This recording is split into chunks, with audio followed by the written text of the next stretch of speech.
Hi friends, അപ്പോൾ നമ്മുടെ ഇന്നത്തെ ഉണക്കമാങ്ങ അച്ചാർ സ്പെഷ്യലാണ്. അപ്പോൾ ഇത് നമ്മൾ നാട്ടിൽ നിന്ന് മാങ്ങ പുളി ഉണങ്ങി ഉപ്പിട്ട് ഉണങ്ങി കൊണ്ടുവന്നിരിക്കുന്നതാണ്. ഇത് നമ്മളൊരു എയർ ടൈറ്റ് കണ്ടെയ്നറിൽ അടച്ചു വെച്ചിരുന്നതാണ്. ഇതപ്പോൾ നമുക്ക് എങ്ങനെ അച്ചാറാക്കാം നോക്കാം. ഇപ്പം നല്ല മാങ്ങ സീസണൊക്കെ ഉള്ളപ്പോൾ ഇപ്പോൾ മാങ്ങ ഫ്രഷ് മാങ്ങ അച്ചാറിട്ട് ഒരുപാട് സൂക്ഷിക്കാൻ പറ്റത്തില്ലല്ലോ. അപ്പോൾ ഇതുപോലെ ഉണങ്ങി വെച്ചാൽ നമുക്ക് പിന്നീട് എത്ര നാൾ വേണേലും അതുപോലെ നല്ലതായിട്ട് സൂക്ഷിച്ച് നമുക്ക് പിന്നീട് ഇഷ്ടാനുസരണം അച്ചാർ ഉണ്ടാക്കിയെടുക്കാം. അപ്പോൾ ഇത് എന്താ ചെയ്യേണ്ടതെന്ന് വെച്ചാൽ ഇത് ഞാൻ ഇവിടെ നല്ലതായിട്ടൊന്ന് ഒലച്ച് കഴുകി 3-4 തവണ നല്ലതായിട്ട് ഒലച്ച് കഴുകിയിട്ട് നമ്മളൊരു അരമണിക്കൂർ വെള്ളത്തിൽ കുതിർത്ത് വെച്ചു. എന്നിട്ട് നമ്മൾ ഇതുപോലെ കട്ട് ചെയ്യും. ഞാനിപ്പോൾ ഇത് ജസ്റ്റ് നിങ്ങളെ കാണിക്കാനാണ് ഉണക്കമാങ്ങ എടുത്തത്. നമ്മളത് വെള്ളത്തിലിട്ട് കുതിർത്ത് ഒരു അരമണിക്കൂർ നല്ലതായിട്ട് കഴുകി അരമണിക്കൂർ കുതിർത്തു. എന്നിട്ട് ഇതുപോലെ ചെറിയ പീസ് ചെറിയ കഷ്ണങ്ങളാക്കി അച്ചാറിന് വേണ്ട കഷ്ണങ്ങളാക്കി അരിഞ്ഞെടുത്ത് ഞാനിവിടെ ചെറുതായിട്ട് അരിഞ്ഞ് നിങ്ങൾക്ക് വേണമെങ്കിൽ നീളത്തിൽ അരിയാം. അപ്പോൾ അരിഞ്ഞെടുത്തിട്ടുണ്ട്. പിന്നെ ഇതിനകത്ത് കുറച്ച് വെള്ളം നമ്മൾ കുതിർത്ത് വെച്ച് വെള്ളം എടുക്കുന്നില്ല, അത് ഊറ്റി കളഞ്ഞിട്ട് അരിഞ്ഞെടുത്തു. ഇനിയിപ്പോൾ ഇത് അതിനകത്തുനിന്ന് ഇറങ്ങിയ വെള്ളമാണിത്. ഇനി നമുക്ക് അച്ചാറിടാൻ തുടങ്ങാം. അതിലേക്ക് ഞാനിവിടെ ഇഞ്ചി വെളുത്തുള്ളി എടുത്തിട്ടുണ്ട്. കറിവേപ്പില ഉണ്ടെങ്കിൽ അതിടാം. പച്ചമുളക് ഇടുന്നില്ല, അതിന് ഒരു മുളക് പൊടിയാണ് ചേർക്കുന്നത്. ഇഞ്ചിയും വെളുത്തുള്ളി എടുത്തു. ഇനി ഇത് ചെറിയ പീസസ് ആയിട്ട് അരിയണം. അതുപോലെ പിന്നെ മുളക് പൊടി, മഞ്ഞൾപ്പൊടി, ബാക്കി എന്തെല്ലാമാണ് വേണ്ടത് അത് നമുക്ക് ഇടുമ്പോൾ ഓരോന്നോരോന്നേ കാണിച്ചു തരാം. അതുപോലെ തന്നെ ഡിസ്ക്രിപ്ഷൻ ബോക്സിൽ ഇൻഗ്രീഡിയൻസ് എഴുതിയിടാം. കറി ലീവ്സ് ഉണ്ടെങ്കിൽ അതും ആഡ് ചെയ്ത് കൊടുക്കാം. അപ്പം ഉണക്കമാങ്ങ അച്ചാർ നല്ല ടേസ്റ്റാണ്. ഏത് സിറ്റുവേഷനിൽ നമുക്ക് അച്ചാറിട്ട് എടുക്കാം. ഇതുപോലെ സ്റ്റോക്ക് ഉണ്ടെങ്കിൽ ഇഞ്ചി വെളുത്തുള്ളി അരിഞ്ഞ് മാറ്റാം. അപ്പോൾ ഒരു അച്ചാറുണ്ടാക്കാൻ ഒരു പാൻ വയ്ക്കുക. അല്ലെങ്കിൽ നല്ലെണ്ണ ഉണ്ടെങ്കിൽ ഒഴിച്ച് കൊടുക്കാം. ഇല്ലെങ്കിൽ സൺഫ്ലവർ ഓയിൽ ആയാലും ഇതിൽ വെജിറ്റബിൾ ഓയിൽ ആയാലും മതി. അപ്പം എണ്ണ ഒഴിച്ച് കൊടുത്തു. നല്ലെണ്ണയിൽ ഒത്തിരി നാൾ സ്റ്റോക്ക് ചെയ്യാനാണെങ്കിൽ നല്ലെണ്ണയിലിടാം. ഇതിപ്പോൾ അച്ചാറിട്ട് പെട്ടെന്ന് തീരും അങ്ങനെയാണെങ്കിൽ സൺഫ്ലവർ ഓയിൽ ആയാലും മതി. ഇനി എണ്ണ ചൂടാകട്ടെ. നമുക്ക് കടയിട്ട് കൊടുക്കാം. ഞാനിവിടെ ഉലുവ പൊടി യൂസ് ചെയ്യുന്നില്ല. ഉലുവ മുഴുവനായിട്ടുള്ള ഉലുവ ഉണ്ട്, അതാകുമ്പോൾ അത് ഉണ്ടെങ്കിൽ അത് നല്ലതായിരിക്കും. ഉലുവ പൊടി ഉണ്ടെങ്കിൽ അതായാലും മതി. ഉലുവ ഇങ്ങനെ ഇടുമ്പോൾ അതിനകത്ത് കിടന്ന് വറുത്ത് ഇതായിക്കോളും. ഇത് വഴറ്റി കൊടുക്കാം. ഒരു 1/4 ടീസ്പൂൺ ഉലുവയും 1/4 ടീസ്പൂൺ കടുകും ഒന്ന് വറുത്തിട്ട് അത് നല്ലതായിട്ട് മൂത്തിട്ടുണ്ട്. കടുക് പൊട്ടിയിട്ടുണ്ട്. ഇനി ഇഞ്ചി വെളുത്തുള്ളി ഇട്ട് കൊടുക്കാം.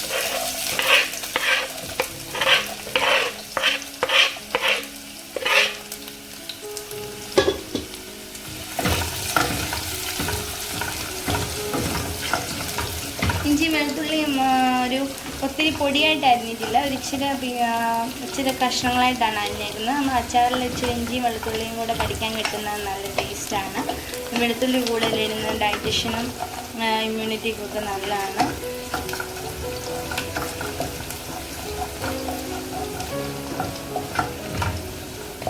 നോർമലി നമ്മൾ ഇതിനകത്ത് പച്ചമുളകും കറിവേപ്പിലയും കൂടി ഇടും. നമുക്ക് പച്ചമുളക് ഇന്ന് വേണ്ട, പിന്നെ കറിവേപ്പില ഉണ്ടെങ്കിൽ നിങ്ങൾക്ക് യൂസ് ചെയ്യാം.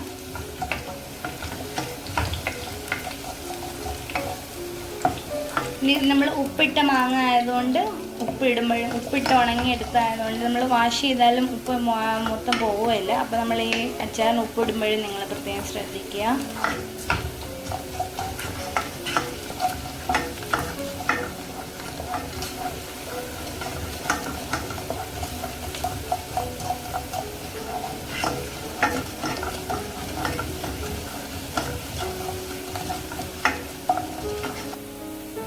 അപ്പം നമ്മൾ ഇഞ്ചി വെളുത്തുള്ളി നന്നായിട്ട് മൂക്കണം. അതിൻ്റെ പച്ചച്ചുവയെല്ലാം മാറി നല്ലതായിട്ട് മൂത്തതിന് ശേഷം പൊടിയിടാവുള്ളൂ, അല്ലെങ്കിൽ അച്ചാർ പെട്ടെന്ന് കേടായി പോവും. കളറെല്ലാം ചേഞ്ച് ചെയ്തിട്ടുണ്ടെങ്കിൽ നമുക്ക് പൊടികൾ ഓരോന്നായിട്ട് ആഡ് ചെയ്ത് കൊടുക്കാം. ഒരു 1/4 ടീസ്പൂൺ മഞ്ഞൾപ്പൊടി ഇടാം. മഞ്ഞൾപ്പൊടി കുറച്ച് മതി. പിന്നെ എൻ്റെ കയ്യിലിരിക്കുന്ന മുളക് പൊടി കാശ്മീരി ചില്ലി കൂടുതൽ, എന്നാൽ എരിവുള്ള മുളക് കുറവ്. അപ്പം ഞാനൊരു 2 വലിയ ടേബിൾ സ്പൂൺ നല്ല കൊഴുപ്പുള്ള മുളക് പൊടിയാണ്. ഒരുപാട് ഇട്ടാൽ അങ്ങ് കൊഴുത്ത് പോകും. അപ്പോൾ ഒരു 1.5 ടേബിൾ സ്പൂൺ ഇട്ട് നോക്കാം. തീരെ കുറച്ച് വയ്ക്കുക. ഇനി നമുക്കൊരു 1/4 ടീസ്പൂൺ കായത്തിൻ്റെ പൊടി ഇട്ട് കൊടുക്കാം. മിക്സ് ചെയ്യാം. മുളക് പൊടിയും മഞ്ഞൾപ്പൊടിയും കായം ഒന്ന് മൂത്തിട്ട്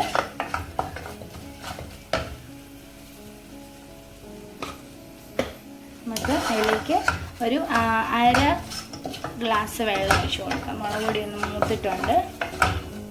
1/4 ടീസ്പൂൺ കായം, 1.5 ടേബിൾ സ്പൂൺ മുളക് പൊടി, 1/4 ടീസ്പൂൺ മഞ്ഞൾപ്പൊടി. മുളക് പൊടി നല്ല കൊഴുപ്പുള്ളതിനെ കുറച്ചേ ഇടുന്നുള്ളൂ. ഇനി അതിലേക്ക് നമുക്കൊരു 1/2 ഗ്ലാസ് വെള്ളം ഒഴിച്ച് കൊടുക്കാം.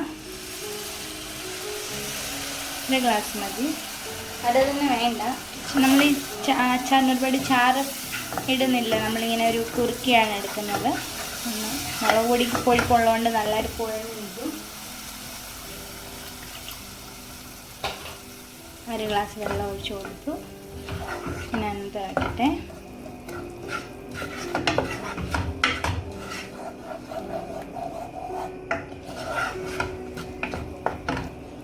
ഇനി അതിലേക്ക് ഒരു 1.5 ടേബിൾ സ്പൂൺ വിനിഗർ ഒഴിച്ച് കൊടുക്കാം. മാങ്ങയ്ക്ക് അത്യാവശ്യം പുളിയുണ്ട്, അപ്പോൾ ഒരു 1.5 ടേബിൾ സ്പൂൺ വിനിഗർ ഒഴിച്ച് കൊടുക്കാം. മാങ്ങയ്ക്ക് നല്ല ചാറ് കിടക്കണമെന്നുണ്ടെങ്കിൽ നിങ്ങൾക്ക് ചൂടെ ലൂസാക്കി കൊടുക്കാവുന്നേ ഉള്ളൂ.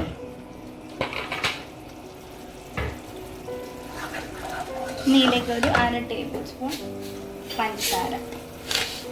1/2 ടേബിൾ സ്പൂൺ പഞ്ചസാര ഒരു ഇച്ചിരി മധുരത്തിനും ആ എരിയൊക്കെ ഒന്ന് ബാലൻസ് ആവാനായിട്ട് 1/2 ടേബിൾ സ്പൂൺ പഞ്ചസാര. ഇനി ഇതിലേക്ക് നമ്മൾ കഴുകി വാരി വെച്ചിരിക്കുന്ന മാങ്ങ ഇട്ട് കൊടുക്കാം. ഇതിനകത്ത് വിനിഗർ ഒന്ന് തിളച്ച് കുക്കായിട്ടുണ്ട്. ഇതിലേക്ക് നമുക്കിനി മാങ്ങ ഇട്ട് കൊടുക്കാം. മാങ്ങയ്ക്കകത്ത് ഒരു അരത്തോളം വെള്ളമുണ്ട്, അതും അങ്ങ് ഒഴിച്ച് കൊടുത്തേക്കാം.